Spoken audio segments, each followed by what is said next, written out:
Hello again, traders. Doing here once again with another trade analysis video. This one is going to take place on the Euro US dollar daily chart and 4-hour charts, where I basically took advantage of the false consolidation breakout reversal to capture a trading gain of 90 pips, equivalent to a 9% rate of return. Now, here you can see that the market formed a pennant consolidation over the last several weeks, which initially was going to be broken bullish. There was a bullish attempt to start the breakout above resistance. But this was followed by a sharp reversal that took us back inside of the consolidation, ahead of a sharp breakout that eventually took place below support. Now, when it comes to consolidations, the first thing to do is to be able to accurately identify that the setup that we're actually seeing is in fact a consolidation setup. Now, the basic requirements, as you'll see in the trading manual here, is that the consolidation setup that we're seeing has to have at least two resistance and two support points. So in this section, you will see the fundamental definition or the basic definition of what constitutes a consolidation setup. Now, when it comes to pennant consolidations, which is a type of consolidation setup, all consolidation setups, including pennants, have to have a minimum of two resistance and two support points. So you can see that with the three main types of pennants that you will see being formed in the currency market, with resistance and support boundaries formed at various angles to each other, the minimum requirements are for the setups to have two resistance points, a U-turn here, followed by a U-turn here, bullish U-turn, second bearish U-turn, followed by a second bullish U-turn. These are the requirements needed to confirm that the setup that we are in fact seeing is in fact a consolidation, and that we can apply the relevant strategies to take advantage of the consolidation setup. So going back to the Euro US dollar daily chart, you can see here that the market formed this first resistance, which came after this first support point was formed. Resistance, support, first support point, followed by a second support point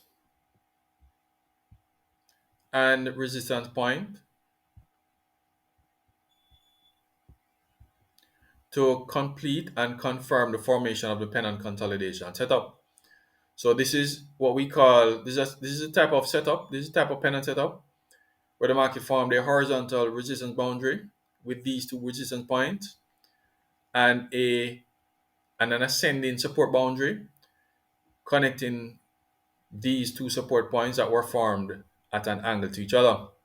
So this first support point was formed here, and the second support point was formed higher up.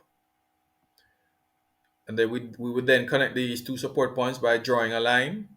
And these 4 points were then followed by a third support point that was formed a little above the support boundary. So these movements and these support and resistance points confirm the formation of a consolidation. And so the next step was to either trade the movement bullish or to trade a bearish breakout. Now, even though the market provided us with this strong bullish breakout signal above resistance, this actually had a low probability of actually leading to a bullish movement. The reason for this is that, as you can see here, the market was in a strong downtrend. So any movement bullish, especially since we were still basically below the strong downtrend line, was always going to be risky. So you can see here that the market broke out initially above both the resistance boundary as well as the downtrend line. But because the market was still predominantly bearish, and for all intents and purposes, the trend line was still holding, because we cannot really consider this a reversal with just one bullish candle. So you can see that the market, well, it didn't in fact break the boundary. This was the only candle that actually broke above the downtrend line. So this had a very low probability of actually working out. So it wasn't much of a surprise when the market actually reversed sharply back inside of the consolidation. Now, going back to the trading manual, where one of the things that I point out is that, and one of the things that will help us in guiding our trading decisions is that once the trend line, or once the market is predominantly bearish or predominantly bullish, we're going to be trading in that direction and ignoring signals that are going against the market direction. So this helps in terms of our trading decisions because it allows us to avoid many of the market traps that the market will provide us when it comes to trading consolidation setups and trading normal trending markets, trending patterns as well. So what I do is to use this as a guide in terms of identifying trading opportunities. So basically what takes place is that if you have identified that the market is in a bullish movement, is in a strong uptrend, what we would do, we would trade bullish signals and bullish movements when it comes to trends or consolidation patterns and ignore bearish movements that take place against the trend direction. Because even though bearish movements can provide trading opportunities, they tend to be a lot more erratic and volatile compared to movements and signals that are in the direction of the trend. So in this instance, we would trade all bullish movements and all the bullish signals, ignore bearish signals and bearish movements. Likewise, when it comes to bearish markets, if we are in a strong downtrend, we would trade strong bearish movements in the direction of the trend. And if consolidations have been formed within the context of a strong downtrend, we would also give priority to bearish movements. So this was one of the so this was the main reason why this had a very low probability of actually starting a bullish movement. So this was another factor indicating that we were going to be heading bearish. The fact that we were in a strong downtrend and the fact that we had a strong bearish reversal signal that took us back inside of the consolidation. Now the next step that I did was to go down to the 4-hour chart and look for a trading opportunity. Now what I discovered here, which is a secret that you will see in the trading manual, is that I basically predicted that the market was going to be providing us with a breakout opportunity based on the waves and the movements that were formed in this area here. So basically what was taking place was that the market was forming a downtrend consolidation channel where it had already formed the these two support points and this first resistance point, and was now in the process of completing the formation of the consolidation with a second resistance point. So basically what takes place is that I enter the market at the close of this candle here, at the close of this U-turn, which I predicted was going to lead to the formation of this second resistance point. Now this is a bit risky because it is always possible that the market could actually pull back and form a double top signal or even reverse and not form the consolidation altogether. But there are certain technical aspects or technical elements of this setup that allow us to confidently predict that this is in fact the second resistance point and that entry can take place here in anticipation that the market is going to complete the consolidation setup. So the relevant sections of the trading manual will speak to that. And so this is what supported my decision to enter the market at the close of this candle here. So entry took place at this area here with a stop loss placed above the high of the formation, above the high of the U-turn. And then as you can see here, the market sort of took a while before it eventually started the breakout below the support boundary. So as you can see here, the market continued bearish, followed by a U-turn, a pullback, and a pullback here, which was then followed by another bearish U-turn. It broke briefly below the support boundary before pulling back once again, and then finally it U-turned and then started the real breakout from the consolidation setup. So this was an entry setup on the 4-hour chart to take advantage of the expected continued bearish movement on the daily chart as part of the formation of this consolidation, this false consolidation breakout reversal. So as you can see here, the actual entry price was 1.1332, and my trading target was set at 9 at actually 10%.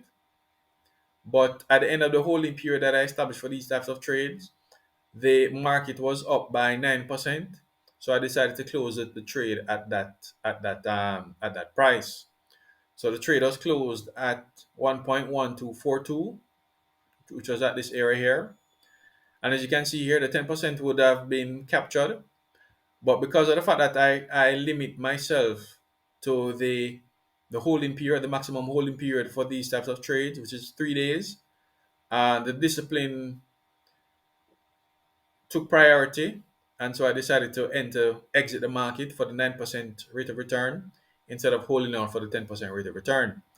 I mean, realistically, it's not worth breaking your rules for just a 1% extra trading gain, especially if you're aiming for these types of rate of returns, where a difference between 9% and 10% is not that significant. So the trade was exited for 90 pips, and this was equivalent to a 9% rate of return, which is equivalent or which is in sync with the types of rate of return that I aim for when I'm trading the currency market.